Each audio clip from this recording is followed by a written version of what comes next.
सितंबर 1976 1976 16 सितंबर वृंदावन में प्रभुपाद ने ये प्रवचन दिए थे। जो जिस टाइम पर प्रभुपाद अपने जीवन के अंतिम समय वृंदावन में बिता रहे थे, लेकिन फिर भी उनको बाहर देश जाना पड़ा। फिर वो वापस आए 1977 में। उसके बाद फिर वो कभी वापस नहीं गए वृंदावन छोड़कर, हमेशा वृंदावन में ही रहे। वृंदावन के थे, वृंदावन के ही रह गए, है ना। तो यही बात है।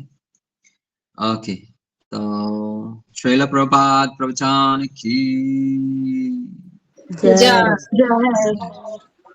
ओके।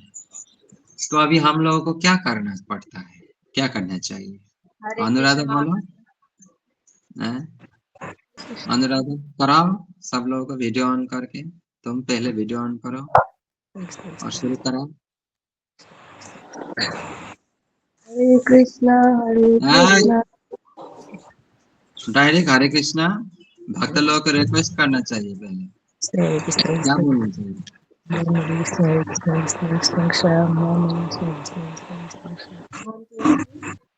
हरे कृष्णा महामंत्र कीजिए एक साथ। हरे कृष्णा हरे कृष्णा हरे कृष्णा हरे कृष्णा हरे कृष्णा हरे हरे जय जय नाम संकीर्तन की, बोलो प्रभुपाद की, गुरु महाराज की, भक्त वृंद की, ऑनलाइन क्लास की, ताई गौर प्रेमानंदे। वाह, आज तो क्या सीन है। सभी भक्त लोग एकदम माता जी लोग पल्लू आंचल को बिना सरकाए बैठे हैं। अच्छा लगा देख के। ओके, और जिन्होंने पल्लू का इस्तेमाल नहीं किया उन्होंने तो वीडियो ऑन ही नहीं किया। प्रभु ये भी एक ऑनलाइन पल्लू है, वीडियो ऑफ रखना। वही तो थोड़ा समय के लिए होता है।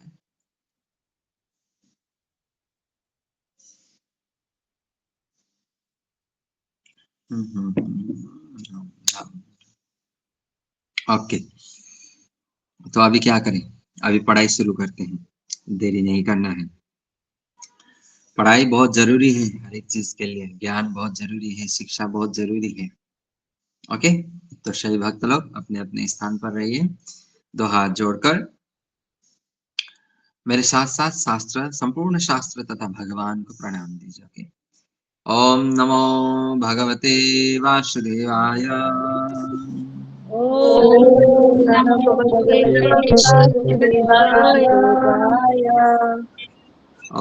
नमो भगवते वासुदेवाय, ओम नमो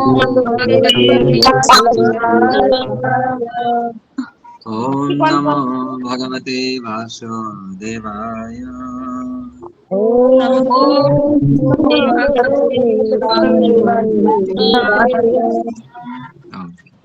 अरे बहुत बहुत धन्यवाद आप सभी भक्त वृंद को। तो चलिए अभी हम लोग पढ़ाई शुरू करते हैं। तो आप लोग थोड़ा पहले बताइए कि कल हम लोगों ने क्या पढ़ा। एक दो पॉइंट बताइए, सभी भक्त लोग एक एक पॉइंट भी बता सकते। हरे कृष्णा प्रभु जी, कल आपने भगवत गीता पढ़ाया, वो फर्स्ट श्लोक, विश्रात उवाच धर्म क्षेत्रे कुरुक्षेत्रे समवेता युयुत्सव मामका पांडवा सेवा किम कुर्वन्त संजय, ये वाला आपने पढ़ाया। इसका बारे में समझाया आपने। कुछ तो मोह से ग्रसित था, पुत्र मोह में था, इसलिए महाभारत का युद्ध हुआ और भगवान शांति दूत बन के गए थे। ओके, बहुत बढ़िया। नेक्स्ट कौन बताएंगे? बताइए। ओके, राधिका नीलांबरी जी।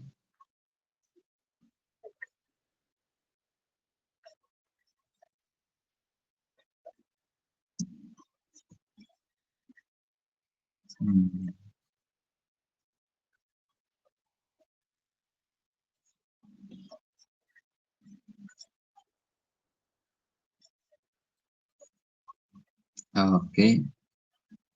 श्रुति बोलो। प्रभु वो माता जी ने बोल दिया वो गोपीनाथ वाला, वही पॉइंट बोलने वाली थी। आपने लास्ट डे का रिवीजन भी किया था। और भी तो बहुत सारे पॉइंट है, इतना तो पॉइंट नहीं पढ़ा हम लोगों ने, बहुत सारा पॉइंट पढ़ा था।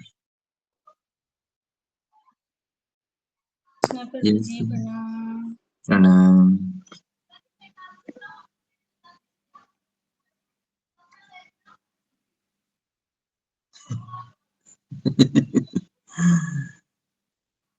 ओके, और कोई बोलेंगे? बोलो। और हरे कृष्ण प्रभु जी, और वस्त्र हरण के बारे में भी आपने बताया, दुर्योधन ने कैसे यस, किया, सब कुछ सामने किस प्रकार से अधर्म किया था, फिर भी उसका बाप चुपचाप बैठा रहा। बेटा अपने भाभी का पल्लू साड़ी उतारने का बात कर रहा है और उसका बाप आंखों से तो अंधा था, मन से भी अंधा होकर चुपचाप अधर्म को चुपचाप सुने बैठे हैं। और प्रभु इस विषय पर आपने हम लोग को बारे में बताया कि हम लोग को भी पुत्र मुंह में नहीं पड़ना चाहिए, ऐसे बताया आपने। तो और फिर मैंने बोला था अंतिम में कि माता पिता को अपने पुत्र तथा अपने पुत्री, अपने यानी कि अपने संतान को, यदि आप जीवन में कुछ देना ही चाहते हैं तो भगवत ज्ञान दीजिए, यानी कि संस्कार उनको प्रदान कीजिए। दूसरा ज्ञान, वही भगवत ज्ञान तथा संस्कार, ये हमें देना चाहिए। ठीक है, ये आप ये दो जो घर गाड़ी इत्यादि खरीद के बाद में मेरा बेटा को सुविधा होगा ना, ये कभी नहीं होगा, ये हो ही नहीं सकता। ये संपत्ति बहुत डेंजर चीज है, आप लोग जानते ही हैं संपत्ति कितना डेंजर है, कि भाई भाई को मार रहा है, पत्नी पति को मार रहा है, पति का जॉब पाने के लिए, पति का काम पाने के लिए पत्नी पति को मार रहा है, किसी को ड्रम में डाल रहा है। पति का संपत्ति, अरे भाई पति का संपत्ति उसका ही संपत्ति, लेकिन उसको जल्दी जल्दी चाहिए, धीरे धीरे से नहीं, एक साथ में चाहिए। इसलिए क्या कर रहे हैं, सपेरा को बुला बुला के नाक से डसवा कर दोनों जगह पर कोबरा सांप से, फिर उसको डसने के लिए जबरदस्ती करके इस तरीके से मार रहा है। इंजेक्शन, खाना में विष डालकर, स्लो पॉइजन से आस्ते आस्ते। क्यों? क्योंकि इसलिए आपके जीवन में ये संपत्ति जितना कम हो आप उतना ही सुरक्षित हैं। बाहर का तो छोड़ दो, अपने लोगों से पहले आप सुरक्षित हो जाएंगे, क्योंकि आपके पास कुछ होगा नहीं ना, उसके पास क्या जाऊं क्या करूं, उसे कुछ तो नहीं है, ना चापलूसी होगा, ना हवा का ये हवादारी होगा, ना नौटंकी नाटक होगा, कुछ नहीं, इन सब झमेलों से आप बच जाएंगे। ठीक है, यदि आपके पास है भी तो इस तरह से जीवन जिए कि लोगों को लगे आपके पास कुछ है ही नहीं संपत्ति के नाम पर। हम लोग क्या होते हैं, ऐसा है हम लोग, थोड़ा बहुत कुछ आ जाता है तो दिखाने शुरू हो जाता है, हम लोग दिखाना शुरू हो जाता है, मेरे पास ये है, मेरे पास वो है। ऐसा कभी नहीं करना चाहिए हम लोग को। आपके पास क्या है, मैं बोलता हूँ ना हमेशा, 5 चीजों को हमेशा छिपा कर रखिए। वो 5 चीज क्या क्या है, मैं तो सैकड़ों बार आप लोगों को रिपीट कर चुका हूँ। ये 5 चीजों को हमेशा एकदम प्राइवेट रखना चाहिए आप लोगों को। आपका संबंध हो, आपका कमाने का जरिया, आपके पास कितना धन है, और आपकी गोपनीय बातें, पति पत्नी के बीच के जो गोपनीय बातें कभी शेयर नहीं करना चाहिए। ये 5 चीजें एकदम गोपनीय रखना चाहिए। जितना गोपनीय रखेंगे आप उतना सुखी रहेंगे, उतना आपके शांत चित्त होगा। ठीक है, और उतना प्रसन्न रहेंगे जीवन में। और अंत में हमारा साधन भजन, इसको तो और गोपनीय रखना चाहिए, फूंक फूंक के नहीं बोलना चाहिए, मैं तो अपने गोपू गोपाल को ये करता हूँ, मैं अपने लड्डू लाल को ऐसा करता हूँ, ऐसा करता हूँ, ये खिलाता हूँ, दिन भर ऐसा कर सेवा करता हूँ, फिर नज़र लग जाएगा। ज़्यादा नहीं सुनाना चाहिए। आपको बस इतना सुनाना है कि लोगों को प्रेरणा मिले सेवा करने का। आपको बस इतना दिखाना है कि लोगों को प्रेरणा मिले सेवा करने का, भगवान का। अरे! वो इतना अच्छे से कर रहे हैं, मैं भी करूँगा। लेकिन वो मेरे बारे में अच्छा-अच्छा बोले, मेरा भक्ति को वाह-वाही करे, उसके लिए फिर आप ये फ़ोटो, वीडियो, रील्स या यूट्यूब इत्यादि फिर बनाएँगे तो फिर आप तो फिर डुप्लीसिटी में जीना कब शुरू कर देंगे, कब शुरू कर चुके होंगे, आपको भी पता नहीं चलेगा। तो इस बात में बहुत सावधान रहें, दिखावे से बचें। हुँ, दिखाना ही नहीं है, आपके पास करोड़ों का संपत्ति हो या कुछ ना हो, दिखाना ही नहीं है लोगों को, एकदम, ठीक है? ओके, क्योंकि अभी बाहर से ज़्यादा अपने लोगों का नज़र लगता है, ये तो आप लोग जानते ही हैं। शत्रु कौन होता है? जिसको आपने कभी अपना माना था, वही आपका शत्रु होता है। बाहर का आदमी ज़्यादा देर तक आपको ये शत्रु भाव नहीं रखता, क्योंकि उसको आपसे ज़्यादा लगाव नहीं होता है ना। वो पल भर के लिए आपसे गुस्सा हो जाता है, आपका पल भर के लिए शत्रु हो जाता है, बाद में फिर मिलेंगे, बात करेंगे तो फिर हाँ, वो भूल भी जाता है, उतना हेवी तरीके से नहीं रखता है। लेकिन कोई नज़दीक का होता है तो वो दिन ब दिन अपने ये शत्रुता को इतना बढ़ाते जाता है, इतना बढ़ाते जाता है, इतना बढ़ाते जाता है कि किसी दिन एकदम भयंकर तरीके से वो शत्रुता फट जाता है। फिर उस दिन बॉम्ब ब्लास्ट हो जाता है। वो भी अपने आप को खत्म कर देता है और आपको भी खत्म कर देता है। मेरा नहीं तो उसका भी नहीं। मुझे नहीं मिला तो उसको भी नहीं मिलेगा। मेरा नहीं हुआ तो उसका भी नहीं होगा। मेरे पास नहीं है तो उसके पास भी नहीं होना चाहिए। इस तरीके का भाव होगा। ऐसे अनेकों मैं कहानियाँ सुनता हूँ, बहुत सारी सच्ची घटना। हुँ, तो यही है। आज हम लोग श्लोक संख्या 2 में आगे बढ़ते हैं। तो देखिए, भगवत गीता का ज्ञान मोह दूर करने के लिए शुरू हुआ था, इसलिए सबसे ज़्यादा मोह में उस समय धृतराष्ट्र था। तो मोह कई प्रकार के होते हैं, जैसे धन का मोह, मान-सम्मान का मोह, संतान का मोह, या पुत्र बंधु सख्या सखा इत्यादि का मोह, समाज देश राष्ट्र इत्यादि का मोह, पद का मोह, बहुत सारे। हुँ, तो भगवान आस्ते-आस्ते इसी मोह को दूर करने के लिए अनेक-अनेक प्रकार की तरीका या फ़ॉर्मूला हमको दे रहे हैं। मैं हमेशा आप लोगों को बोलता हूँ, भगवत गीता का हर एक श्लोक एक फ़ॉर्मूला है, जो फ़ॉर्मूला को यूज़ करके हम लोग अनेकों जैसे मैथ में फ़ॉर्मूला होता था ना, वो फ़ॉर्मूला का उद्देश्य क्या होता था? वो प्रॉब्लम को सॉल्व करना। हुँ, तो उसी प्रकार से श्रीमद् भगवद गीता का हर एक श्लोक एक फ़ॉर्मूला है और ये एक ऐसा फ़ॉर्मूला है कि हम अपने जीवन के हर एक प्रॉब्लम का सॉल्यूशन हम कर सकते हैं, प्रॉब्लम को सॉल्व कर सकते हैं। बस इतना समझना है आप लोगों को। हर एक श्लोक को एक फ़ॉर्मूला के रूप में लीजिए और अपने जीवन की समस्याओं का हल कीजिए। वो फ़ॉर्मूला यूज़ कीजिए।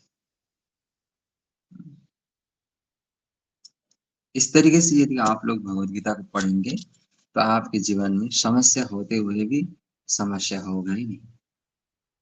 और इस तरीके से जीवन जिएँगे ना कि अरे! मेरे जीवन में समस्या भी था, समस्या भी है, ऐसा टाइप का होगा। आप हल्का हो जाएँगे। आप बोझ से, चिंता से, शोक से, व्याकुलता से, व्यग्रता से हल्का हो जाएँगे, एकदम हल्का हो जाएँगे। आपको अपने परिवार, समाज, देश, राष्ट्र जो भी हो, संपत्ति, मान, सम्मान, पद, प्रतिष्ठा, ये सब ये मोह से आप एकदम ऊपर उठ जाएँगे। हुँ, भगवान सब कुछ छीन लेंगे आपसे, फिर भी आपको कोई टेंशन नहीं है, भगवान का ही था, उन्होंने ही ले गया। अब भगवान को आपको फिर बहुत बहुत बहुत जरूरत से ज्यादा मिल रहा है, भगवान की इच्छा से मिल रहा है, एकदम न्यूट्रल नॉर्मल। ओके, तो फॉर्मूला को अपने जीवन में उतारना भी हम लोगों को थोड़ा जानना पड़ेगा, सीखना पड़ेगा। ऐसे नहीं कि फॉर्मूला मिल गया तो हम लोग किसी भी प्रॉब्लम को सॉल्व कर देंगे, ऐसे नहीं। उसको उतारना भी हम लोगों को जानना चाहिए, सीखना चाहिए। तो वो सीखेंगे हम लोग, सीखना हम लोगों ने शुरू किया था। ओके, तो श्लोक संख्या तो संजय उवाच, क्या बोलते हैं, संजय उवाच दृष्टा तो पांडवानीकं व्यूढं दुर्योधनस्तदा आचार्यमुपसंगम्य राजा वचनमब्रवीत्। संजय ने कहा, हे राजन, पांडुपुत्र द्वारा सेना की व्यूह रचना देखकर राजा दुर्योधन अपने गुरु के पास गया और उसने ये शब्द कहे, पश्यतां पांडुपुत्राणाम् आचार्य महतिं चमुं व्यूढां द्रुपदपुत्रेण तव शिष्येन धीमता। हे आचार्य, पांडुपुत्र की विशाल सेना को देखें, जिसे आपके बुद्धिमान शिष्य द्रुपद के पुत्र ने इतने कौशल से व्यवस्थित किया है। अब ये दो फॉर्मूला है। धृतराष्ट्र मोहग्रस्त था, दुखी था, चिंतित था। वो पूछ रहा था, मेरा पुत्र का क्या अवस्था है और पांडु पुत्र का क्या अवस्था है, वो क्या कर रहा है। ठीक है, तो अभी यहाँ पर संजय बोलता है कि पांडुपुत्र द्वारा जो चक्रव्यूह का रचना देखकर दुर्योधन तुरंत अपने गुरु के पास जाता है। सोचिए, दुर्योधन ये देखने के साथ ही तुरंत अपने गुरु के पास गए। यहाँ में हमें क्या शिक्षा मिला कि जीवन में हमें फॉर्मूला तो है हमारे पास, हम सबको मालूम है। जैसे गर्मी होने से पंखा चलाना है, ठंडा होने से हीटर चलाना है, आग लगने से पानी से बुझाना है, धूप लगने से छाता लेके चलना है, या बारिश होने से भी छाता लेके चलना है, या रेनकोट पहन के जाना है।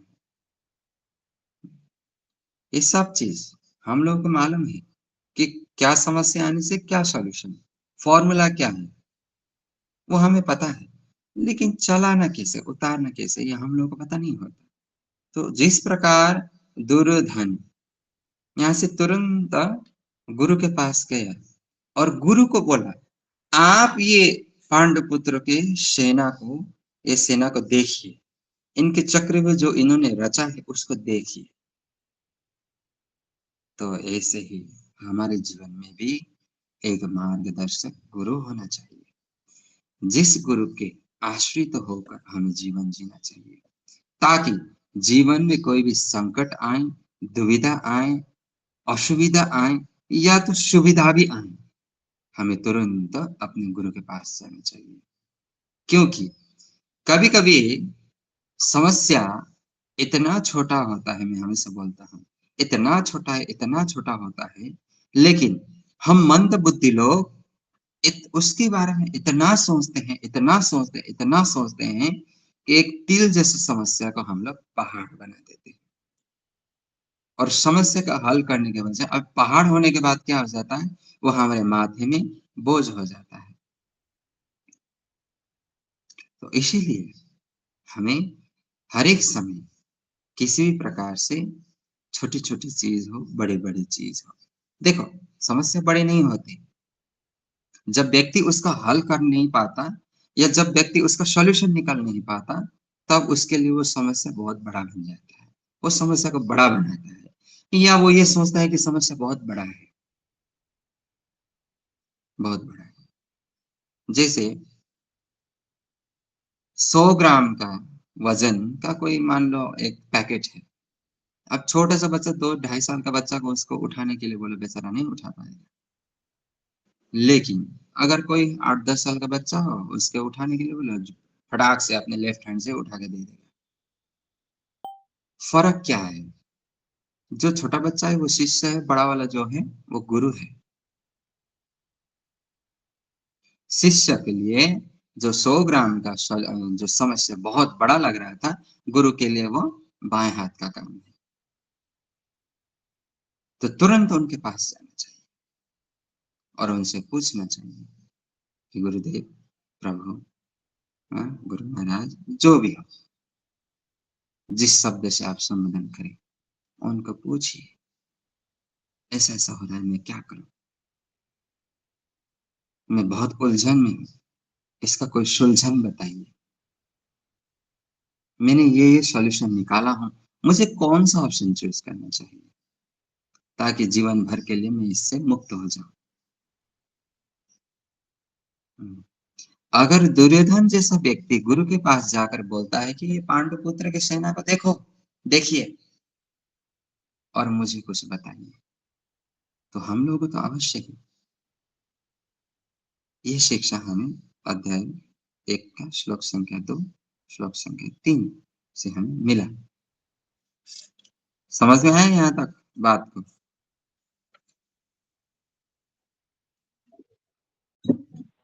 हरि जी बोल। इसलिए कभी भी मनुष्य जीवन मिलने के बाद तस्मात् गुरु प्रबद्धित जिज्ञासु श्रेय उत्तमम, ये भागवतम का श्लोक मैंने पहले भी पढ़ा था। इसीलिए मनुष्य जीवन मिलने के बाद कि सब मनुष्य का एक ही परम कर्तव्य होता है कि वो अपने जीवन में एक प्रामाणिक सदगुरु का खोज करे, एक सत्यनिष्ठा गुरु का खोज करें, उनके आश्रित होकर अपने जीवन को बिताएं। क्यों आवश्यक है, अभी इससे ही पता चल गया ना। अरे दुर्योधन जैसा का जो इतना घमंडी पाखंडी था, इतना अहंकारी था, इतना अधर्मी था, उसका तो गुरु था। और हम लोग तो भक्ति करना चाहते हैं, हम लोग तो दुर्योधन जैसा नहीं है ना, इतना पापी, क्रूर, अहंकारी, व्यभिचारी, कुविचारी। तो हमारा तो अवश्य ही गुरु होना चाहिए। असुरों का भी गुरु है शुक्राचार्य, तो सूर लोगों का तो बात ही छोड़ दीजिए, तो मनुष्य का तो अवश्य ही गुरु है। ये प्रथम कर्तव्य है कि गुरु की खोज करें, ना कि इसका गर्लफ्रेंड का, बॉयफ्रेंड का, पति का, पत्नी का, इनका खोज छोड़ दीजिए, गुरु का खोज करिए। उनकी कृपा से सब कुछ आपको जब जब जिस जिस समय जिस जिस पल जिस जिस क्षण जो चीज जहां जहां जिस तरीके से मिलना होता है, उनकी कृपा और भगवान की कृपा से सब कुछ मिल जाएगा। लेकिन सबसे पहले गुरु की खोज करिए। जब तक गुरु की खोज पूरा नहीं होता, तब तक चैन से मत बैठिए। यह हमें शिक्षा मिला।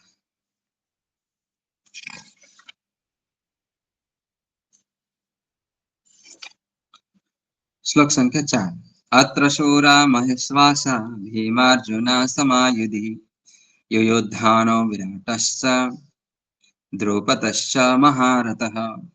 इस सेना में भीम तथा अर्जुन के समान युद्ध करने वाले अनेक वीर धनुर्धर हैं, यथा महारथी, युयुधान, विराट तथा द्रुपद। जैसे यहाँ पर बोला ना, 5 नाम दिया गया, भीम, अर्जुन, युयुधान, विराट, द्रुपद, महारथी। देखिए, हमारा ये जो 5 इंद्रिय है ना, ये भी महारथी होता है। अगर ये भौतिकता में लग जाए तो ये महारथी हासिल कर लेता है, अगर फिर ये आध्यात्मिकता में लग जाए फिर भी महारथी हासिल करेगा। अगर हमारा इंद्रिया, पंच कर्मेंद्रिया अगर भौतिकता में लग जाए, तो भौतिक विषय वासनाओं में लग जाए, तो कितना डेंजर काम करेगा। अगर फिर यही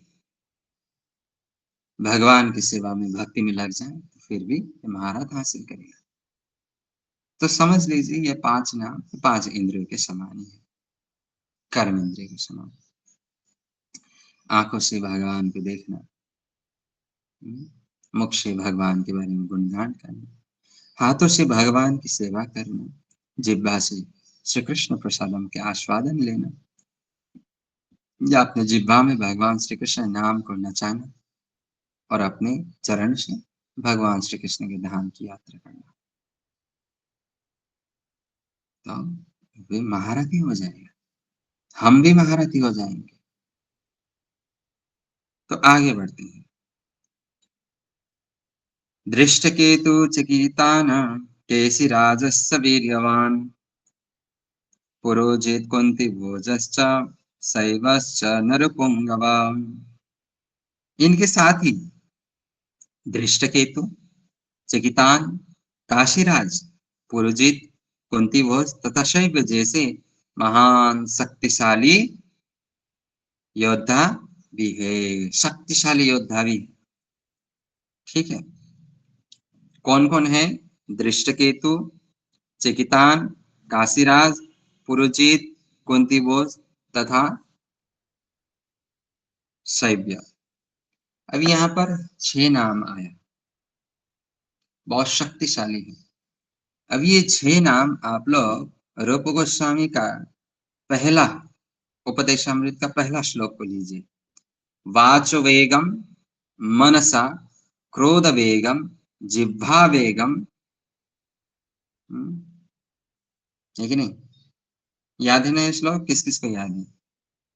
वाचो वेगम मनसा क्रोध वेगम जिह्वा वेगम उदर उपस्थ वेगम एतान वेगम यो विषयित धीर सर्वाम पीमम पृथ्वी से शिष्य। ये वाला श्लोक षड्वेग, ये 6 नाम आप षड्वेग के रूप में लीजिए,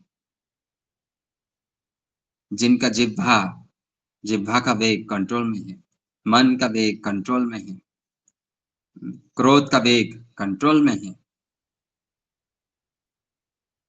और बाकी 3 उदर उपस्थ का वेग कंट्रोल में है। तो सब कुछ उसके कंट्रोल में है, वो अपने हिसाब से अपने इंद्रियों को चला सकता है। इस प्रकार से 5वां नंबर श्लोक को लीजिए। आते हैं 6ठा नंबर श्लोक में। युधामन्युश्च विक्रांतः उत्तमौजा च वीर्यवान् सौभद्रो द्रौपदेयाश्च सर्व एव महारथः। पराक्रमी युधामन्यु, अत्यंत शक्तिशाली उत्तमौजा, सुभद्रा का पुत्र द्रौपदी, सुभद्रा का पुत्र तथा द्रौपदी के पुत्र, ये सभी महारथी हैं। द्रौपदी के कितना पुत्र थे? प्रभु 5। 5। और सुभद्रा के कितने पुत्र हैं?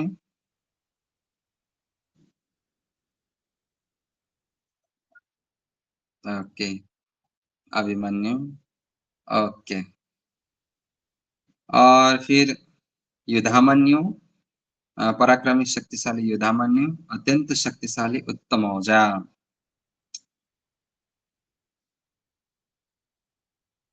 ओके, ये है श्लोक संख्या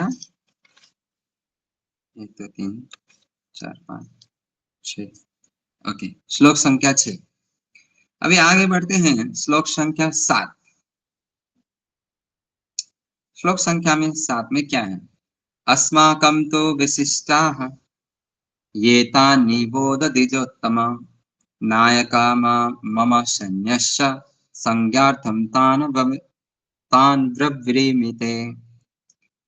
किंतु हे ब्राह्मण श्रेष्ठ, आपकी सूचना के लिए मैं अपनी सेना के उन नायकों के विषय में बताना चाहूंगा जो मेरी सेना को संचालित करने में विशेष रूप से निपुण हैं।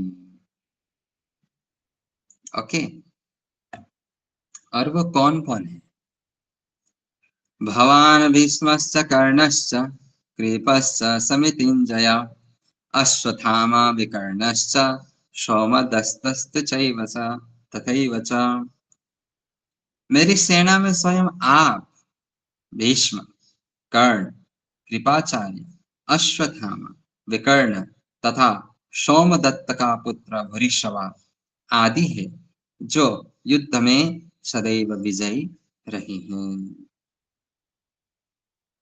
तो श्लोक संख्या 6 में हमें 5 द्रौपदी का पुत्र, 1 सुभद्रा का पुत्र और फिर युधामन्यु तथा उत्तमौजा, तो हमें ये हमारा दूसरा इंद्रिय के रूप में लेना चाहिए, जिसे मैंने पहले 5 कर्मेंद्रिय और फिर उसके बाद फिर मैंने 6 षड्वे और यहाँ पर फिर 8 नाम आया।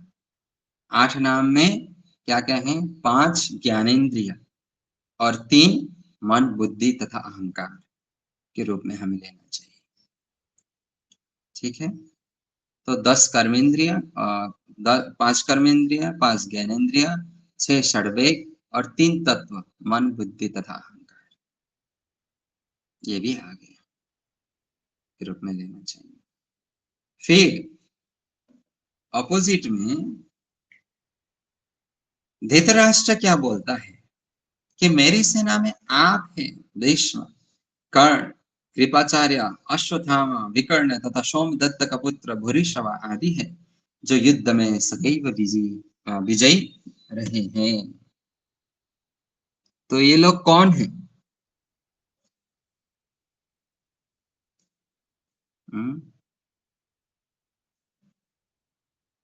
ये लोग भी हमारा जो इंद्रिय है उनको अलग अलग विषयों में भुलाने वाला हमारा इंद्रिय विषय,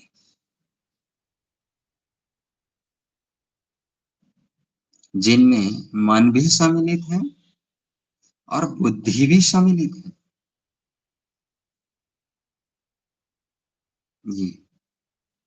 ये 7 लोग मिलकर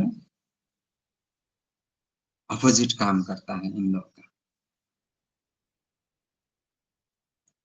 जैसे एक ही मन है, आप भक्ति में लगाने की कोशिश करते हैं, माला करने की कोशिश करते हैं, फिर उधर से अपोजिट में फिर मन क्या करते हैं? विकल्प भी उसका धर्म है ना, फिर वो दूसरा ऑप्शन भी चूज करने का कोशिश कर रहा है। ए माला करने से अच्छा बोरिंग लग रहा है तो मैं मोबाइल पकड़ लेता हूँ, थोड़ा घूमने चले जाता हूँ, स्कूटी लेके थोड़ा घूम के आता हूँ, थोड़ा फ्रेश होके आता हूँ।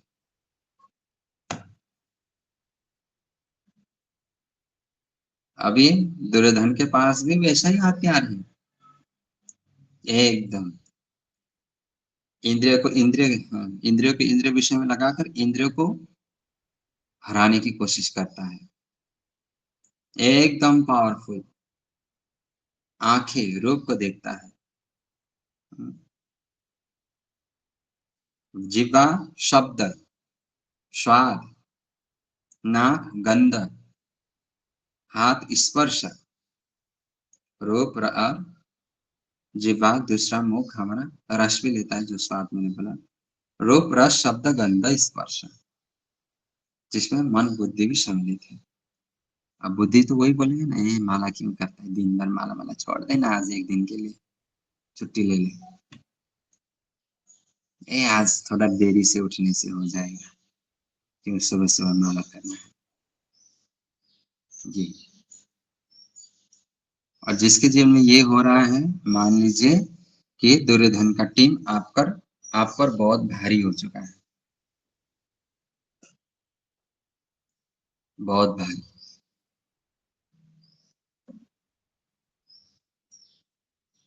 पांडव का टीम, दुर्योधन का टीम, देख लिया ना। तो देखिए, इतना डिटेलिंग्स में मैं आप लोगों को पढ़ा रहा हूँ, तो एकदम ध्यान पूर्वक सुनिए, समझिए बात को। एक एक सेनापति का नाम एक एक इंद्रियों से जोड़कर मैं आप लोगों को सिखा रहा हूँ, समझा रहा हूँ। अगर कोई इस तरीके से आप लोगों को पढ़ा के दिखाएं तो फिर मुझे आके बोलना। तो समझिए, अभी समझ लीजिए, इससे आसान मान लीजिए, मैं तो आसान तरीके से आप लोगों को हमेशा पढ़ाने का नौ में। अन्ये च बहवः शूरा मदर्थे त्यक्त जीविता नाना शास्त्र प्रहरण सर्वे युद्ध विशारदा। ऐसे अनेक प्रकार अनेक वीर हैं जो मेरे लिए अपना जीवन त्याग करने के लिए उद्धत हैं। वे विविध प्रकार के हथियारों से सुसज्जित हैं और युद्ध विद्या में निपुण हैं। युद्ध विद्या में निपुण है मतलब इंद्रिय विषय इतना निपुण है कि इंद्रियों को कौन सा विषय में इन लोगों को बिजी करना है उसको एकदम बारीकी से पता है।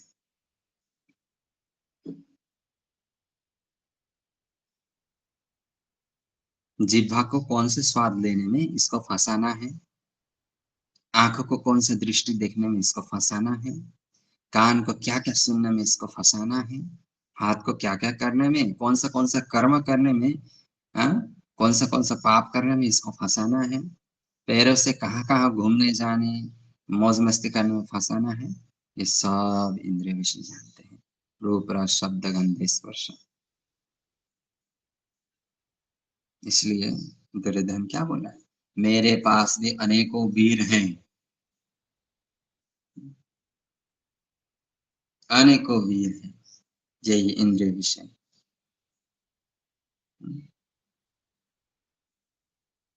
अपना जीवन त्याग करने के लिए यानी कि इंद्रियों को फंसाने के लिए पूरी तरीके से वो रेडी है। और विविध प्रकार के हथियार रूप रस शब्द गंध स्पर्श। अभी रूप, कोई सुंदर स्त्री, कोई सुंदर वस्त्र, कोई सुंदर गहना, कोई सुंदर गाड़ी, कोई सुंदर कपड़ा, कोई सुंदर घर, कोई सुंदर तालाब, कोई सुंदर वन, कोई सुंदर जगह, कोई सुंदर महल, कोई सुंदर व्यक्तित्व, कोई सुंदर मोबाइल, कोई सुंदर किताब। आकर्षित होता है कि नहीं? देखिए, एक ही रूप का अनेकों हथियार है। कभी अच्छा कोई चम्मच दिखे तो अच्छा चम्मच नजर जाता है, कपड़ा में नजर जाता है, रास्ते में चलिए तो क्या क्या में नजर नहीं जाता आप लोगों का, हम लोगों का, बाइक गाड़ी इत्यादि, स्त्री पुरुष इत्यादि। तो यही बात है, हम लोगों को समझना पड़ेगा। मैंने बोला ना, हर एक फॉर्मूला मतलब हर एक श्लोक एक फॉर्मूला है, लेकिन उस फॉर्मूला को भी हमें यूज करना आना चाहिए। जैसे बोला, वे विविध प्रकार के हथियारों से सुसज्जित हैं और युद्ध विद्या में निपुण हैं।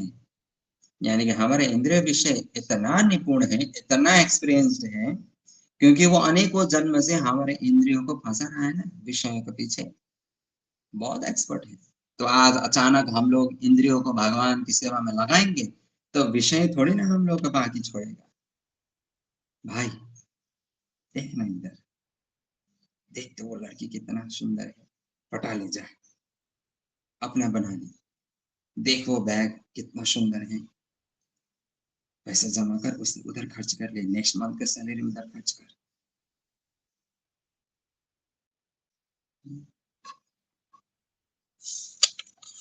तो ये हमें शिक्षा मिलता है श्लोक संख्या 9 में। और श्लोक संख्या 10, अपर्याप्तम तदस्माकं बलम भीष्माभिरीक्षितम पर्याप्तम तुदत में तेषां बलम भीमाभिरीक्षितम। हमारी शक्ति अपरिमेय है और हम सब पितामह द्वारा भलीभांति संरक्षित हैं, जबकि पांडवों की शक्ति भीम द्वारा भलीभांति संरक्षित होकर भी सीमित है। अभी यहाँ पर भीम किसका प्रतीक, भीम किसको माने और भीष्म किसको माने?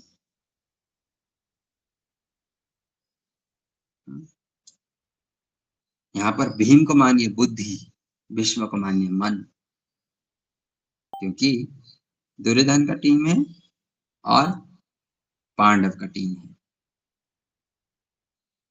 मन कितना चंचल है, चंचल ही मन कृष्ण प्रमाथि बलवत् दृढ़म्। कितना चंचल है, यहाँ से वहां, वहां से वहां, वहां से वहां।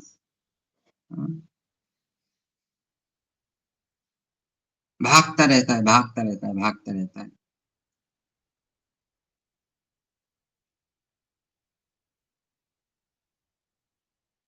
है कि नहीं? बहुत बलवान है। अर्जुन क्या बोलते हैं? वायु के वेग को भले ही मैं अपने बाणों से कंट्रोल कर लूं, लेकिन मन के वेग को मैं कंट्रोल नहीं कर पा रहा हूं, नहीं कर सकता। इतना बलवान है। और पांडवों का टीम बहुत बलवान है, क्योंकि वहां पर 11 अक्षौहिणी सेना है, साथ में कृपाचार्य, द्रोणाचार्य तथा भीष्म, ऐसे 3 महान व्यक्तित्व, महान रथी, महारथी, महान योद्धा। और फिर यहाँ पर क्या बोला? पांडव की शक्ति भीम उसके द्वारा संरक्षित है, यानी कि बुद्धि। मन को केवल बुद्धि ही दिशा दे सकती है, बुद्धि के द्वारा ही। उसको कैसे काबू में रखना है, ये केवल बुद्धि।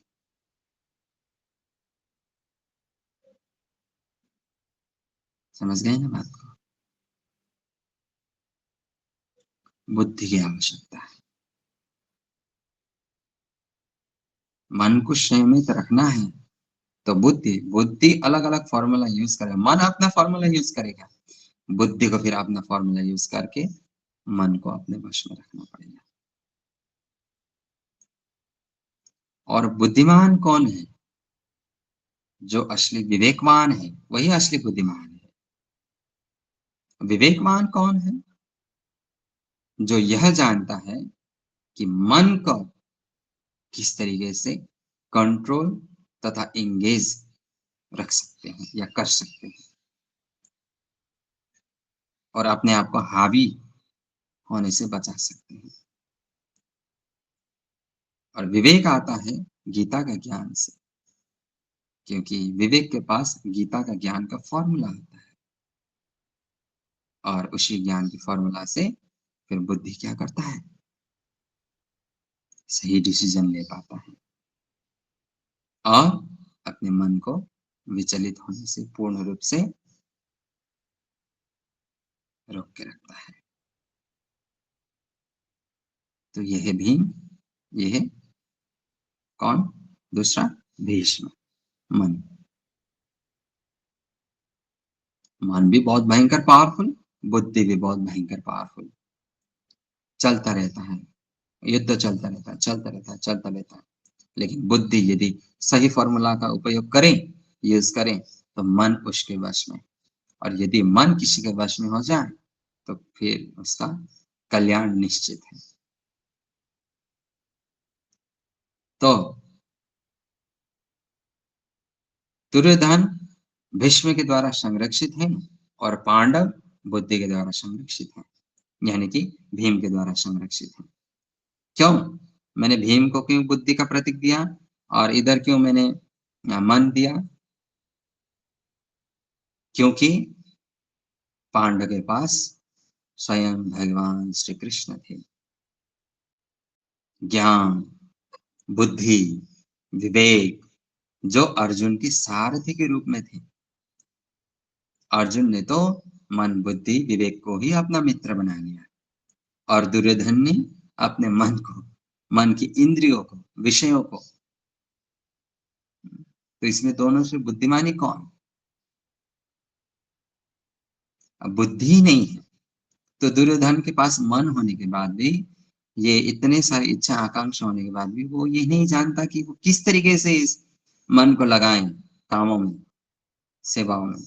लेकिन जिसके पास बुद्धि है वो यह जानता है कि मन को कैसे अपनी सेवा में लगाए। और मन का क्या है कार्य? क्या करवाना है बुद्धि के द्वारा? सवै मनः कृष्ण पदारविंदयो मन मना भव मद्भक्तो मद्भाजी माम नमस्कुरु।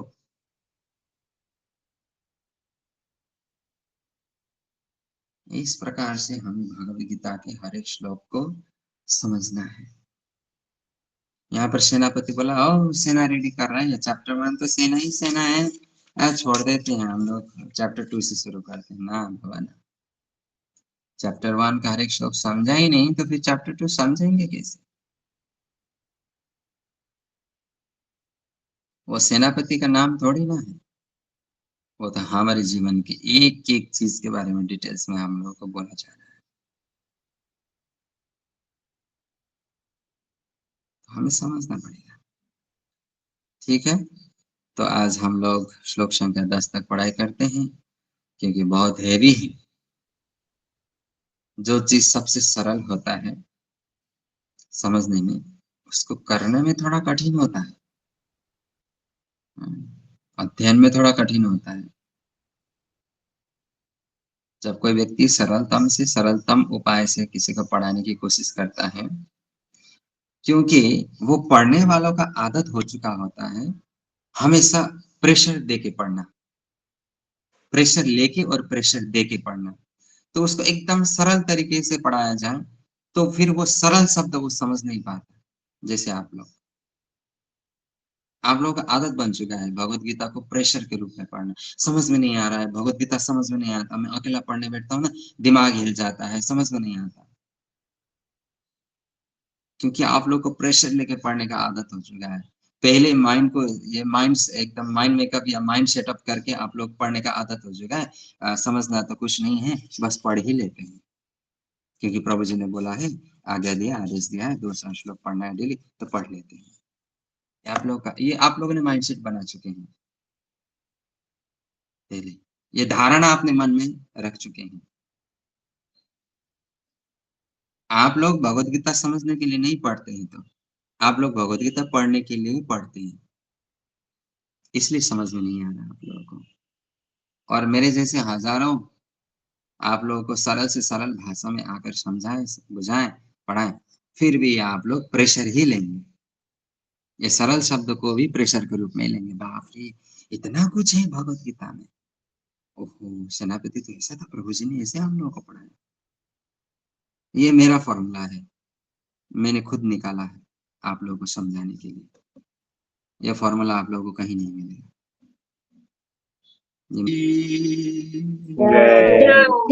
भागवतम की जय गौर प्रेमानंदे।